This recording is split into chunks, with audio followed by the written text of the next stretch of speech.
धैर्य रखो, नाम जप करो, पहले पाप भस्म होने दो, फिर आप देख लेना, फिर हृदय नाच पड़ेगा। ये ऐसा आनंद का मार्ग है। ये ऐसा थोड़ी कि तुम्हें कोई भुलावे में डालने के लिए क्या तुम दे दोगे? खुद भिखारी हो, विषयों के तुम दाता हो, क्या दे दोगे? क्या है तुम्हारे पास? अरे सच्चिदानंद बप्पू भगवान श्री लालजू महाराज का जिन्होंने आश्रय लिया, उनको किसी विषयों की चाहत रखने वालों के आगे हाथ फैलाने की जरूरत है? प्रणत कामदम पद्मजार्चितम। तो क्यों वो तुम्हें प्यार कर रहे हैं, क्यों वो तुम्हें दुलार कर रहे हैं? तुम्हारे मंगल के लिए कर रहे हैं। तुमको जो मिल रहा है उसको स्वीकार कर लो तो तुम्हारा जीवन कृतार्थ हो जाएगा। क्या है तुम्हारे पास? अरे जिनके पास अपार धन है वो भी चिंता और शोक से जल रहे हैं, क्योंकि मृत्यु उनका इंतजार कर रही है। मृत्यु धन से थोड़ी हटाई जा सकती है। मृत्यु का भय किसी पद से नहीं हटाया जा सकता, किसी वैभव से नहीं हटाया जाता। मृत्यु का प्रहार शरीर पर है। शरीर राग त्यागी ही मृत्यु भय से मुक्त है। राग का त्याग करना कोई खिलवाड़ नहीं है। भगवत अनुराग से शरीर के राग का त्याग होता है। यहां मलिनता बढ़ाते चले जा रहे हैं। वही भोग दृष्टि इतनी बढ़ जाती कि अपनी बेटी बहन के प्रति भी दृष्टि बढ़ जाएगी। कलिकाल विहाल के मनुजा ने मानत को अनुजाता न जा। चाहे वो गुरु बहन हो, चाहे वो सगी बहन हो, चाहे वो बहन के समान पूज्य हो, जब दृष्टि मलिन तो मलिन ही देखती चली जाएगी। जब तक प्रेम जल से हृदय नहीं धोया जाता तब तक मलिनता का अंश बड़ी बड़ी साधना करने पर भी बना रहता है।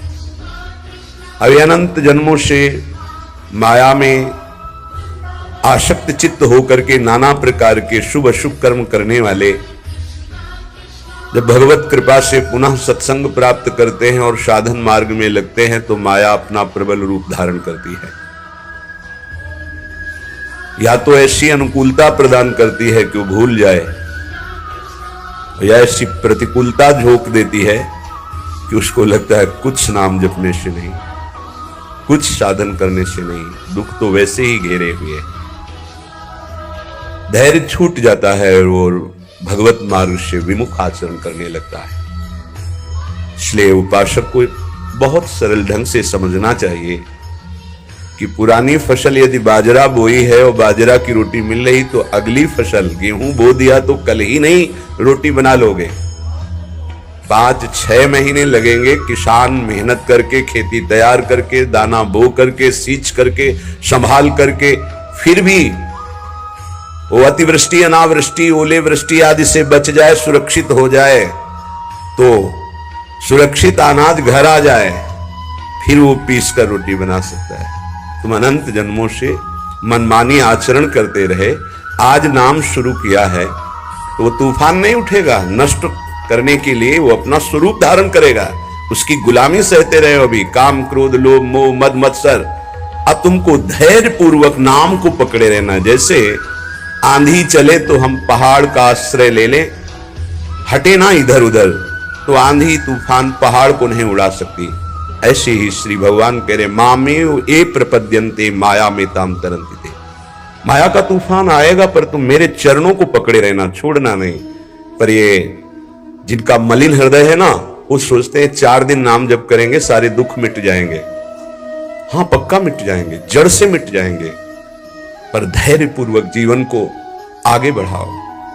भगवत विमुख होने से तुम्हारा अमंगल ही अमंगल है, भगवत सन्मुख होने पर मंगल ही मंगल है। थोड़ा धैर्य धारण करो, तुम्हारी ये फसल तैयार हो जाए, फिर देखना आनंदित हो जाओगे।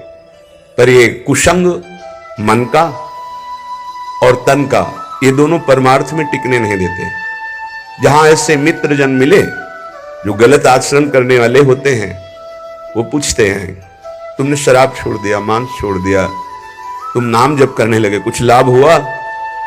अरे कुछ नहीं होने वाला, तुम देख लो करके।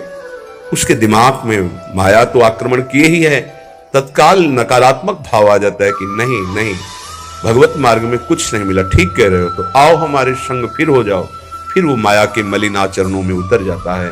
वो संत द्रोह, भगवत द्रोह उसके हृदय में अपना स्थान बना लेता है। फिर जन्म जन्मांतर, युग युगांतर कब अवसर आएगा भगवत मार्ग में चलने का।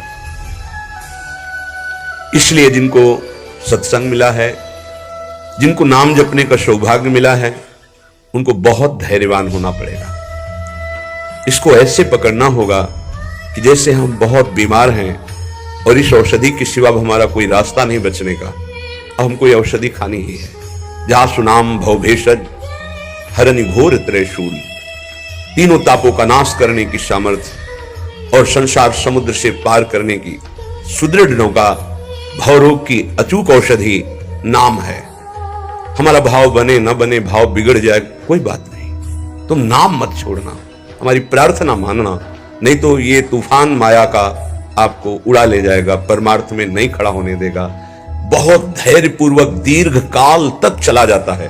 धैर्य कहते हैं लाभ मिले ना मिले, हानि मिले, अपमान मिले, सम्मान मिले, हम किसी भी स्थिति में अब नाम नहीं छोड़ सकते, वो जीत जाएगा माया से। विपक्ष बहुत जोरदार है, आप क्या समझते हो? आप भगवान के अंश हो, ये भूल चुके हो, लेकिन वो नहीं भूली, वो भगवान की शक्ति है। भगवान कह रहे हैं मम माया दुरत्य, मम माया, मम मेरी है।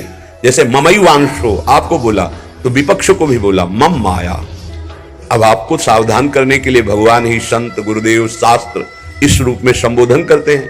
तो अगर आप इनकी बात मान जाओगे तो माया भगवती कृपा करेंगी और अपना प्रभाव समेट लेंगी, और यदि आप इनकी अवहेलना, उल्लंघन करोगे तो फिर उनके प्रभाव से बड़े बड़े ज्ञानी परास्त हो गए हैं। जो माया बहुबार नचावा, जास चरित को लख नहीं पावा, ऐसी विचित्र है, बहुत बहुत विचित्र। जो ज्ञान इनकर चिता परई, बरियाई विमोह बस करई, ऐसी प्रचंड माया है।